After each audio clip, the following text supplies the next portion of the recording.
Students, आज हम पढ़ेंगे राइबोसोम्स के बारे में। राइबोसोम्स क्या है? ये एक ऑर्गेनेली है जो कि सेल के अंदर मौजूद होती है और इसका काम क्या होता है? ये प्रोटीन की फॉर्मेशन में यानी कि प्रोटीन सिंथेसिस में हेल्प करती है। अब अगर हम इसको देख लें कि ये सेल के अंदर किस तरह से मौजूद होती है, तो यहाँ पे हमारे सामने ये एक एनिमल सेल मौजूद है। इस एनिमल सेल के अंदर हमने एक पार्ट जो है उसको बड़ा करके दिखाया है। यहाँ पे इस पार्ट को हम सर्कल कर लेते हैं कि ये वाला जो पार्ट है इसको हम बड़ा करके दिखा रहे हैं। इसमें आप देख सकते हैं एक व्हाइट वाला पोर्शन है जो ये है, जो कि इसका साइटोप्लाज्म का हिस्सा है सेल के, और दूसरा हिस्सा ये यहाँ पे लाइट पर्पल कलर का दिखाया गया है जो कि यहाँ पे बड़ा करके दिखाया है। अब अगर हम इसको यहाँ पे देखें कि यहाँ पे ये जो बड़ा करके हिस्सा दिखाया गया है पर्पल कलर का, ये क्या है? ये एक ऑर्गेनेली है जिसे कहा जाता है रफ एंडोप्लाज्मिक रेटिकुलम। इसे रफ इसलिए कहा जाता है क्योंकि अगर आप इसकी अपीयरेंस देखें तो वो रफ है, दानेदार है, और ये जो इसके ऊपर छोटे छोटे से दाने मौजूद हैं जो सर्कुलर से हैं, ये क्या हैं? ये राइबोसोम्स हैं, और ये किस में हेल्प कर रहे हैं? प्रोटीन की सिंथेसिस में। इसके अलावा अगर आप देखें तो ये जो इसका फ्लूइड लाइक साइटोप्लाज्म है सेल का, इसके अंदर भी कुछ राइबोसोम्स मौजूद होते हैं जो कि फ्री हैं, यानी कि किसी चीज के साथ अटैच नहीं है। इसका मतलब है कि जो सेल है उसके अंदर राइबोसोम्स या तो वो रफ एंडोप्लाज्मिक रेटिकुलम के साथ अटैच होते हैं या वो फ्रीली मौजूद होते हैं, और इन दोनों सूरतों में या वो अटैच हों या वो फ्री हों, इनका काम क्या होता है कि ये हेल्प करते हैं प्रोटीन की सिंथेसिस में। इस तरह से यहाँ पे हम इस डायग्राम में देख रहे हैं कि ये जो सर्कुलर सी स्ट्रक्चर थी राइबोसोम की, ये यहाँ पे थोड़ी सी बड़ी करके दिखाई है, और इसमें ये आप देख सकते हैं कि ये जो इसमें से चीज बाहर आ रही है, ये क्या है? ये प्रोटीन फॉर्मेशन हो रही है इसके अंदर, इस राइबोसोम में, और ये क्या है? ये इसका काम है। अब अगर हम यही वाला जो इसका स्ट्रक्चर है, इसको राइबोसोम को बड़ा करके देखें कि इसका साइज क्या है, इसका स्ट्रक्चर कैसा होता है, तो ये हमारे सामने डायग्राम है। इस डायग्राम में ये आप देख सकते हैं कि ये राइबोसोम का स्ट्रक्चर दिखाया गया है। राइबोसोम को अगर हम एक यूनिट कंसीडर करें तो ये आप देख सकते हैं कि ये दो चीजों से मिलकर बनी हुई है, ये इसके सब यूनिट्स हैं। अब ये जो सब यूनिट है, इसका एक तो लार्ज सब यूनिट है और दूसरा इसका स्मॉल सब यूनिट है। राइबोसोम की अगर हम दोबारा से बात करें तो राइबोसोम का जो साइज होता है वो 20 नैनोमीटर होता है, यानी कि उसका डायमीटर 20 नैनोमीटर है, यानी कि काफी छोटा है, आपको आम आंख से नजर नहीं आएगा।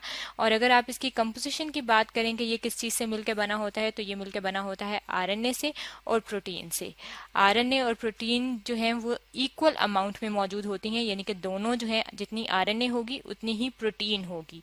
और क्योंकि आरएनए को हम कहते हैं राइबो न्यूक्लिक एसिड, तो इस राइबो न्यूक्लिक एसिड की बेस पे इसका एक और नेम है, और वो राइबोसोम का एक और नेम क्या है? इसे कहा जाता है ribo nucleoprotein particles. Ribo nucleo जो इस नेम में है वो इस आरएनए की वजह से, और प्रोटीन क्योंकि इसकी कंपोजिशन में प्रोटीन भी है इसलिए हम इसे कह देते हैं कि ये राइबो न्यूक्लियो प्रोटीन पार्टिकल्स हैं। अब इसके अंदर ये जो आरएनए है, हमें पता है आरएनए जो है वो 3 किस्म की होती है जो कि हम स्टडी कर चुके हैं। इसके अंदर जो आरएनए होती है वो होती है राइबोसोमल आरएनए, और आर जो है ये लिखा जाता है, राइबोसोमल आरएनए को शो करने के स्मॉल आर लिखा जाता है। राइबोसोमल इसलिए क्योंकि ये राइबोसोम के अंदर है, इसलिए इस आरएनए का नाम राइबोसोमल आरएनए है। बाकी जो 2 आरएनए हैं उनमें से एक होती है एमआरएनए जो कि मैसेज लेकर आती है डीएनए से, और जो एक और होती है वो होती है टीआरएनए जो कि अमाइनो एसिड ट्रांसफर करती है, जो कि हमने अपनी जो पहली वीडियोस हैं उनमें देखा हुआ है। अब अगर हम बात करें कि ये किस तरह से ये स्मॉल और लार्ज सब यूनिट आपस में मिलते हैं, तो इनकी जो कंट्रोल करता है इनकी अटैचमेंट को, वो मैग्नीशियम आयन कंट्रोल करता है, यानी कि मैग्नीशियम आयन जो है ये कंट्रोल करता है इन दोनों की अटैचमेंट को, और मैग्नीशियम आयन की वजह से ये दोनों अटैच होते हैं और ये इस तरह का राइबोसोम का स्ट्रक्चर बना लेते हैं। अब ये जो राइबोसोम्स होते हैं ये प्रोकैरियोट और यूकैरियोटिक ऑर्गेनिज्म में अलग अलग होते हैं। प्रोकैरियोटिक और यूकैरियोटिक ऑर्गेनिज्म कौन से होते हैं हम दोबारा से देख लेते हैं एक बार। प्रोकैरियोटिक ऑर्गेनिज्म ऐसे ऑर्गेनिज्म होते हैं जिनका जो न्यूक्लियस होता है उसके बाहर कोई मेम्ब्रेन नहीं होती, जैसे कि अगर हम बैक्टीरिया की बात करें जो कि एक माइक्रो ऑर्गेनिज्म है, आम आंख से आपको नजर नहीं आता और बीमारियां फैलाता है, तो वो प्रोकैरियोटिक ऑर्गेनिज्म है और उसके अंदर प्रोकैरियोटिक राइबोसोम मौजूद होगा। और जो यूकैरियोटिक ऑर्गेनिज्म होते हैं उनके अंदर सेल के अंदर न्यूक्लियस के बाहर मेम्ब्रेन मौजूद होती है, और ऐसे ऑर्गेनिजम्स को हम यूकैरियोटिक ऑर्गेनिजम्स कहते हैं। और ये कौन कौन से होते हैं? प्लांट और एनिमल्स होते हैं, और उनके अंदर यूकैरियोटिक राइबोसोम होता है। अब यहाँ पे आप देख सकते हैं, सबसे पहले हम यूकैरियोटिक राइबोसोम को देख लेते हैं। यूकैरियोटिक राइबोसोम में जो इसका स्मॉल सब यूनिट होता है वो होता है 40S, और जो इसका लार्ज सब यूनिट होता है वो होता है 60S, और ये 40 और 60S ये आपस में मिल रहे हैं, और कंप्लीट राइबोसोम जो होता है वो 80S का होता है। इसमें से ये जो S है ये है क्या? ये S जो है इसे कहा जाता जाता है स्वेडबर्ग यूनिट। यहाँ पे हम अपने सामने लिख लेते हैं, ये क्या है, ये स्वेडबर्ग यूनिट को कहा जाता है। और स्वेडबर्ग यूनिट क्या होता है, स्वेडबर्ग यूनिट जो होता है इसका मतलब होता है कि ये वो यूनिट है जिसके जरिए हम इसका पता चलाते हैं कि इसका साइज कितना है। और वो साइज हमें पता चलाने के लिए ये यूनिट जो है ये हम इस्तेमाल करते हैं। और ये किस बेस पे काम करता है, ये सेडिमेंटेशन की बेस पे काम करता है।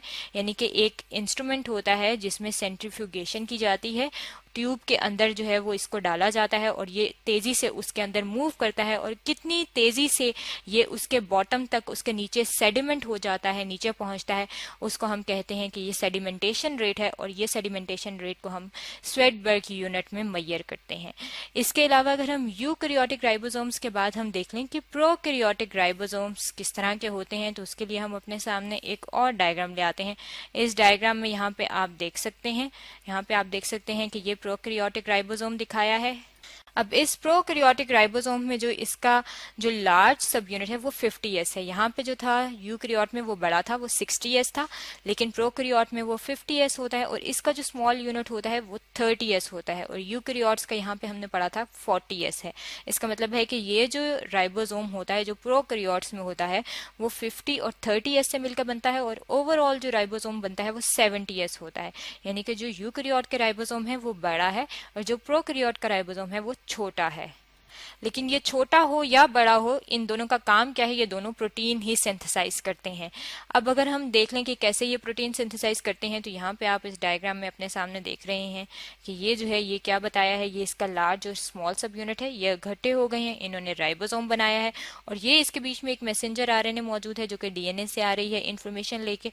और इस इन्फॉर्मेशन के लिहाज से कौन सी प्रोटीन बननी है ये इस पे बनती जा रही है। और ये प्रोटीन जो है ये बड़ी होती जा रही है और बाद में ये यूनिट्स जो है दोबारा से अलग हो गए हैं। ये बताया गया कि किस तरह से प्रोटीन जो है वो सिंथेसाइज हो रही है राइबोसोम्स के साथ।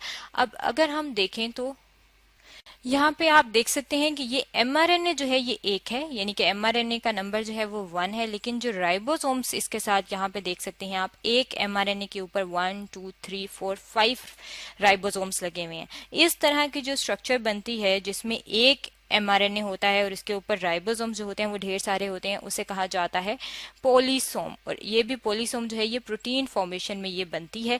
इसका मतलब है कि जो राइबोसोम है ये भी यही पॉलीसोम बनाती है। और राइबोसोम क्या था, राइबोसोम वो ऑर्गेनेली है जो कि प्रोटीन के सिंथेसिस में हेल्प देती है।